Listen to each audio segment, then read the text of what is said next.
Assalamualaikum warahmatullahi wabarakatuh. Kami dari kelompok 6 ingin mempresentasikan hasil kerja kelompok kami yang berjudul Behavioristic Event Pathologic Pavlov dengan saya sendiri yang bernama Ulfa Alia dan teman saya Cu Natasha Marifa Syakila, Dinda Putri Syaula, Nur Habibah. Langsung saja kita masuk dalam pembahasan yang pertama yang akan dijelaskan oleh teman saya. Yang pertama adalah biografi Ivan Pavlov. Ivan Pavlov adalah seorang behavioristik yang terkenal dengan teori classical conditioning. Ivan Pavlov lahir di Ryazan, Rusia pada tanggal 18 September tahun 1849 dan meninggal pada tanggal 27 Februari pada tahun 1936. Ayahnya adalah seorang pendeta ortodoks pedesaan. Awalnya Pavlov ingin mengikuti jejak ayahnya, namun ia mengurungkan niatnya dan pergi ke Universitas St.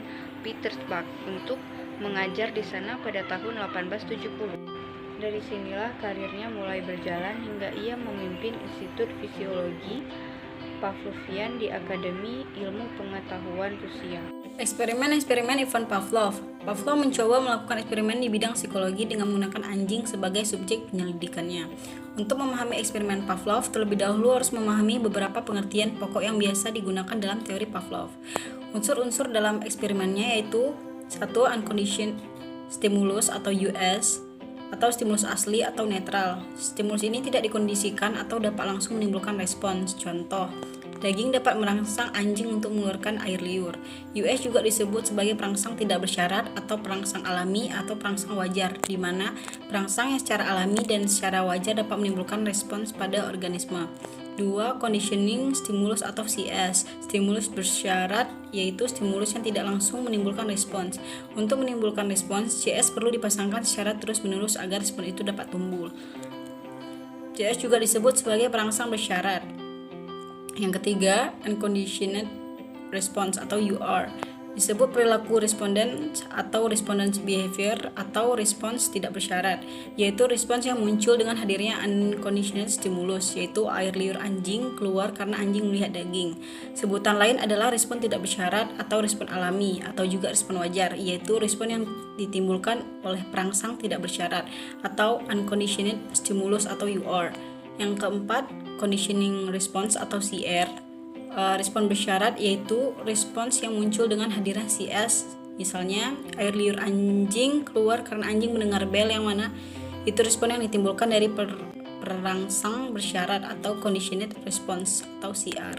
Struktur dan perkembangan kepribadian menurut Ivan Pavlov.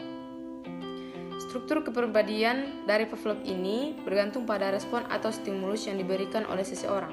Artinya, semakin besar stimulus atau penguatan yang diberikan oleh seseorang, maka respon yang diterima juga akan semakin kuat. Dengan demikian, Pavlov membagi struktur kepribadian menjadi dua, yaitu tingkah laku responden, yaitu tingkah laku yang muncul secara otomatis atau refleks. Kedua, tingkah laku operan, yaitu jenis proses pembelajaran asosiatif di mana kekuatan perilaku dimodifikasi dengan penguatan atau hukuman.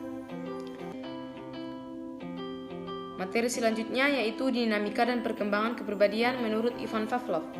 Pavlov sendiri yakin bahwa kepribadian dapat dipahami dengan mempertimbangkan tingkah laku dalam hubungan yang terus-menerus dengan lingkungannya.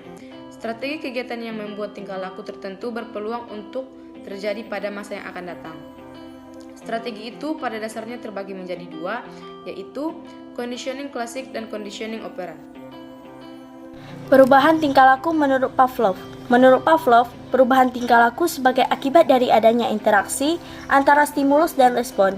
Dengan kata lain, belajar merupakan bentuk perubahan yang dialami siswa dalam hal kemampuannya untuk bertingkah laku dengan cara yang baru sebagai hasil interaksi, stimulus dan respon.